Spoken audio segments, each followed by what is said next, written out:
একদিন এক ছেলে তার বাবাকে জিজ্ঞেস করলো, বাবা, আমার জীবনে মূল্য কত?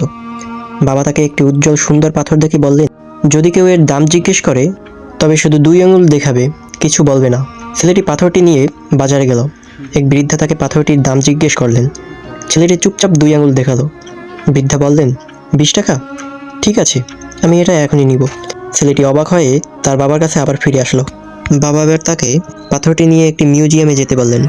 সেখানে এক ব্যক্তি পাথরটি দেখে দাম জিজ্ঞেস করলো। ছেলেটি আবার 2 আঙুল দেখালো। লোকটি বললেন, 2000 টাকা? আমি এটা এখনই নিতে চাই। ছেলেটি এবার দৌড়ে বাবার কাছে গিয়ে এই অদ্ভুত কথা জানালো। তখন বাবা মুচকি হেসে বললেন, পাথরটি একই ছিল, কিন্তু স্থান ভেদে তার দাম বদলে গেছে। ঠিক তেমনি তোমার জীবনের মূল্য নির্ভর করে তুমি নিজেকে কোথায় রেখেছো তার উপর। যারা তোমাকে সস্তা মনে করে তাদের সাথে থাকলে তুমি তোমার নিজের মূল্য হারাবে, আর যারা তোমার কদর বোঝে তাদের কাছে গেলে তুমি হবে অমূল্য রত্ন। আজ এই গল্প থেকে আমরা শিখতে পারি, আপনার সঠিক মূল্যায়ন হবে তখনই যখন আপনি সঠিক জায়গায় থাকবেন। নিজেকে কখনোই সস্তা ভাববেন না।